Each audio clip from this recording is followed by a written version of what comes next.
All right, so Karsten Swim will leave this game for the Bulldogs with a 5-run lead, set up for the win very easily, and Landon Hood, the first out of the bullpen. Billy, are we surprised by that? He did start on Sunday and put in a unbelievable performance down in USF to clinch that sweep. You could see leading the conference opponent batting average 168. So good news for Seattle U. Karsten Swim is out of the game. Bad news, Landon Hood is now in the game, likely the front runner for freshman of the year in the conference. You can see those 65 strikeouts in just 44 innings of work. This is what's going to make playing Gonzaga in a tournament setting very difficult, which is they have pitchers who can go long out of the start, and they have some really elite relievers out of the pen for both leverage and closing spots. So Landon Hood it is. He'll go up against 5, 6, 7 for the Red Hawks, Royce Hale, Jake Buchain, and Josh Cunningham, who combined between them only have 1 hit on the night. Seattle U, meanwhile, only has 3 hits as a team. Yeah, you have to imagine that this was, like we talked about with Karsten Swim in the 6th, is, okay, you want to get him run, you don't want any rust to build on him, but you also want to bridge the gap of keeping him fresh for the conference tournament. And I think any other weekend we'd still see Swim out there with less than 100 pitches, but what a luxury to be able to turn to Landon Hood. First pitch swinging from Royce Hale, and Schinkel is right there. Tried to jump all over him, and a pretty good swing for the first pitch you saw. Yeah, just got it off the end of the bat. I think you have to, just like with Karsten Swim, you have to ambush that fastball early in the count, because Swim does it with a slider. Landon Hood does it with an unbelievably nasty, almost ghost changeup. The thing is 10, 12 miles an hour differential, and that fastball is no slouch in the low to mid 90s as well. But the differential and the depth that he gets on his changeup, he'll throw it right on right. I mean, that's an unconventional out pitch, and there's the breaking ball that he'll mix in. Now with 2 strikes, we'll see what he goes with. But that changeup is lethal to both lefties and righties.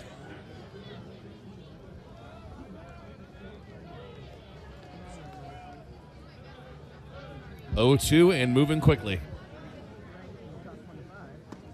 Blows it by Buchain. Yeah, there it is. I think that was the changeup down and just fell off the table. I mean, what was it? 2 weekends ago, was it Santa Clara in the Saturday game that Gonzaga won? Landon Hood goes out and goes 2 1/3, 7 consecutive strikeouts. It was unreal. Yeah, something like that. I mean, I got the scorebook here. Let's go back. Let's go back in time. Emphasizing closing the door. I mean, that's the stuff that Landon Hood has, and he's just a freshman.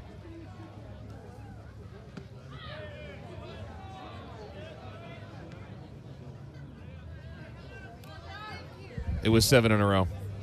Man. Look at the memory on you. Memory of an elephant, Billy Moon. Like I said, I'm a number. I remember numbers. Yeah.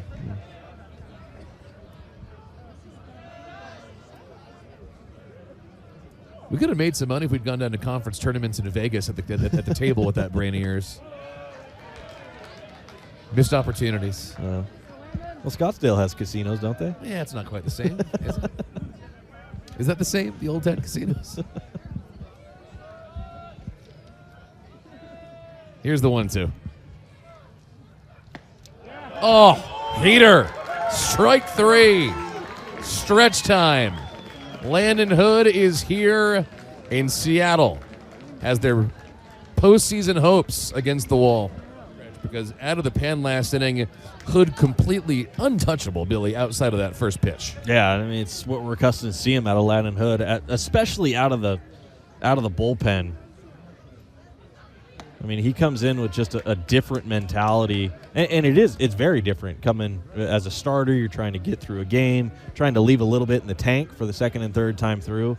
As a reliever, you can have fun with it and just let it rip, because you can start counting outs at that point in the game, and Landon Hood has the stuff to where when he's unleashed, it is extremely difficult to get him squared up. Sinnett, Stevenson, and then Knowles back to the top of the order for Seattle. And the 1-1. Really good timing of that swing just underneath the pitch. Yeah, and that was a fastball middle in. We'll see where Landon Hood goes here now. But back-to-back fastballs in the zone, Stinnett was able to get to but foul off. Got to imagine that changeup's coming here soon. There it was. Good lead by Stinnett.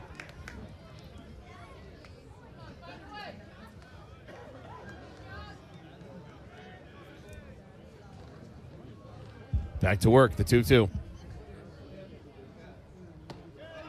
Strike 3.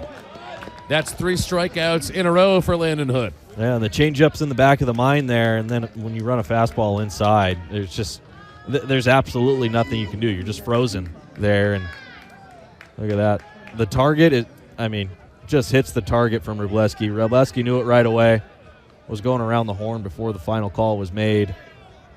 It's just unbelievable what stuff can do when you pair it with command.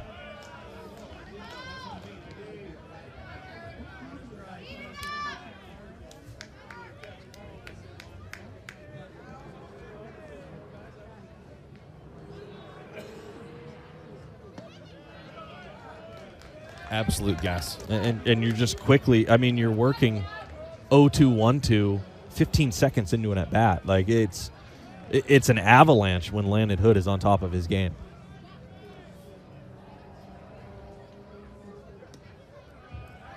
So fun to watch a guy not trying to stretch out the time he has with the advent of the pitch clock. Instead of guys saying, you know what, who cares about the pitch clock? I'm just going to come at you immediately. Yeah, just give me the ball. Yep. Right. Honestly, I'm not going to shake. Just throw down whatever you think I can throw. I feel good with every single pitch. That is, there it is. 4 in a row. That's 4 strikeouts in a row. And it's just carbon copy of what we saw against Santa Clara. Just coming in, not just, there's that changeup right on right. The depth and the movement on that pitch, that is the same movement as a left-handed slider. The gyro action on that ball, it's just so impressive. That is 13 strikeouts now that the Gonzaga pitchers have notched tonight by my amateur math.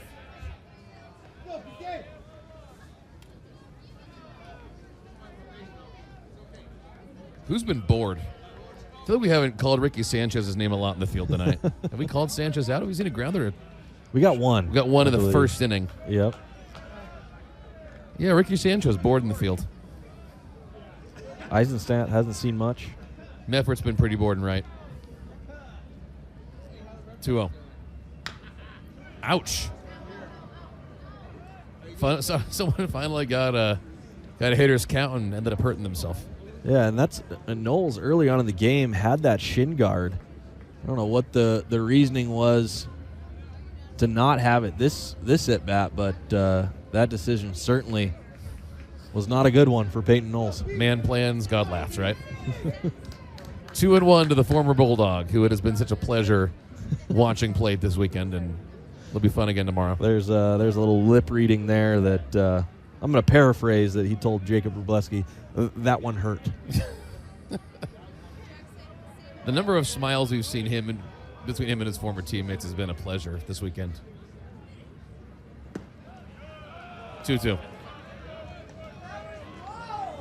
And that's just that's insult to injury. That's a pitcher going, okay, batter fouled the ball off his foot. He's going to be a little reticent. So I'm just going to throw a fastball inside corner, see if he's willing to swing at it there. 2-2. That'll fall in.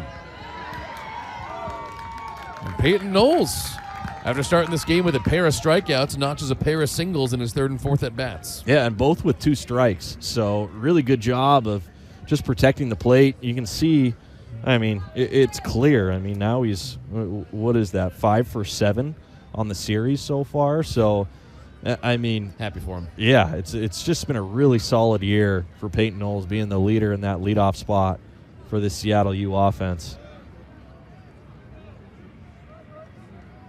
Kenny Ryan now.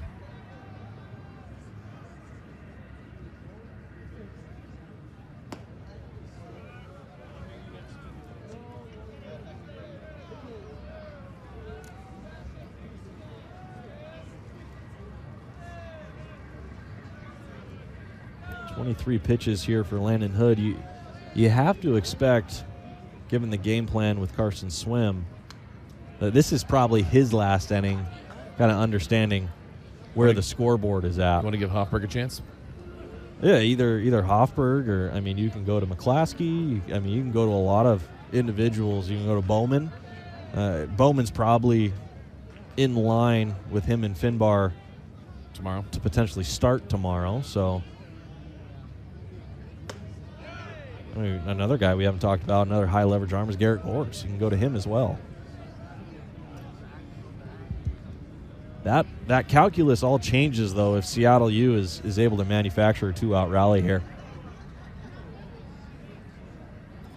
2-1 from Hood. At the center. Schinkel over the shoulder. Got it. Zags coming up in the bottom of the 8th, still leading by 5 as they try to close the door on the Red Hawks. Santa Clara is winning their game right now. A couple other teams are losing.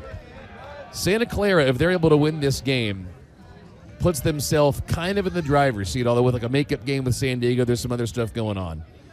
But if Seattle can't mount a big comeback here, Billy Moon, they are on the outside looking in heading into tomorrow. Yeah, and most or all of those games right now are in the 7th inning. So still time to play, but as we stand here, Santa Clara commanding lead right now. Portland down. San Diego in a close game, but leading LMU 3-1. So still some baseball to be played, but should these outcomes hold, yeah, outside of, I mean, gosh, who knows what would happen in a finishing a game situation.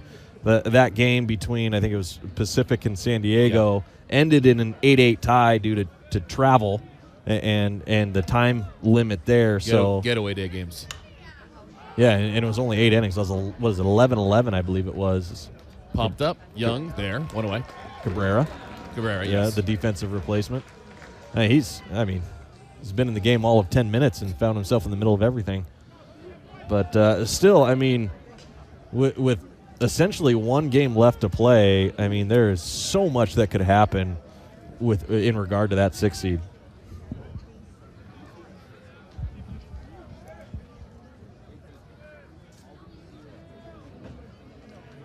Tyler Jackson. Focus so much on the 6th seed and all the scenarios that makes our head spin up here. I mean, yeah, we've got 5 teams that have clinched a spot in Scottsdale, but I mean the 2 seed, and that's a big one. That's up for grabs. As that smashed to right, effort into the gap, got it, 2 outs. Yeah, that's a good point. The only team who knows what seed they're going to be is Gonzaga. Yeah, and that. I mean, gosh, the difference between a 1 and a 2 seed is obviously big, but, I mean, it's a massive gap between that 2 and 3, because if you're the 3 seed, all of a sudden you're in that single elimination. And I know this is not the most important thing, taking a look at the standings. It's been a long time since we've seen that USD logo at the bottom of this league. Yeah, I mean, Gonzaga and them were top 2 preseason there, so it's certainly a slide. Still, I mean, once you get in, as long as you get in, anything can happen. San Diego's still an opportunity there.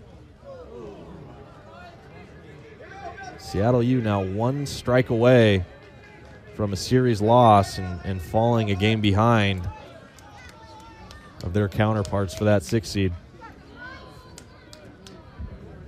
Landon Hood has been spectacular out of the pen. 0-2 to Hale. Slicing out to left. We'll do it again. It's been a fun ball game tonight. It's going to clock in at about 2.5 hours. And Gonzaga will have led wire to wire. And it will have felt like it was their game to lose after the very first pitch of this game.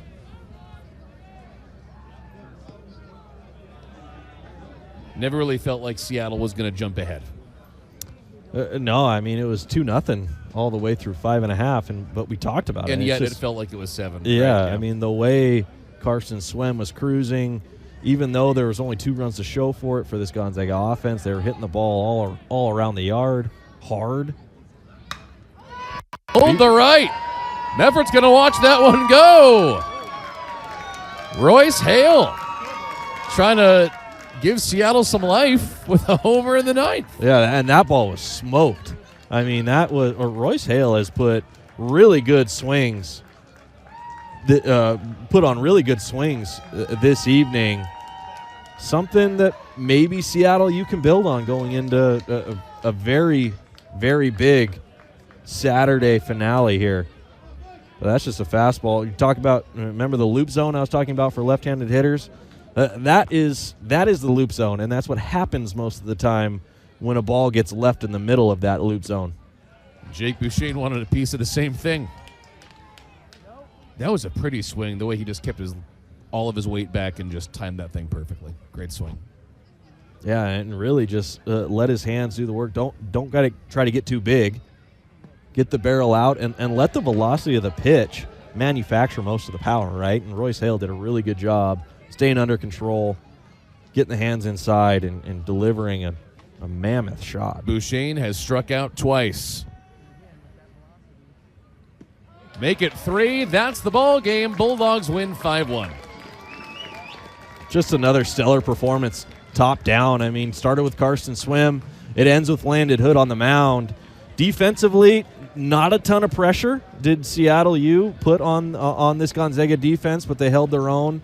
And then the offense just continuing to do enough, putting 5 on the board. A relatively quiet night, but still able to scratch across 5 and put this series away. That is now clinching 8 of 9 series wins and the 21st win of the season. That's the most in school history when it comes to conference wins. Quite a way to go out of the WCC, wouldn't you say? Absolutely. Leave them wanting more. 21-5.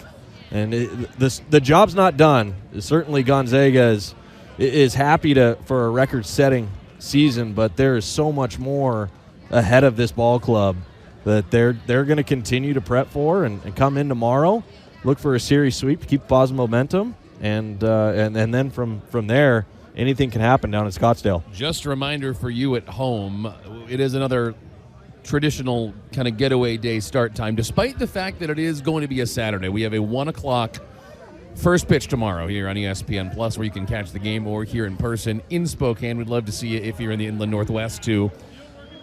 Wave bon voyage to this particularly historic Gonzaga team and what will be their final home game of this now historic regular season. So again, it's an early game tomorrow, 1 o'clock. We'll see you here. Yeah, and that's interesting kind of setup Thursday through Saturday. That's just to give an extra day of rest before the conference tournament play starts on the 20th. But, man, this Gonzaga ball club has a lot of positive things to talk about in that huddle. You just felt, I mean, we did the Santa Clara series, and it was just a weird weekend, right? Yes. I mean, the wind kind of came out of these Zag Sales. They lost their 14-game win streak the Tuesday before down in Eugene. And really, the snowball or the negative snowball absolutely stopped right there. This is a ball club that's mature, professional, led by a Hall of Fame coach, in my opinion. They got a lot of things going here, and again, just bigger things to come for this squad.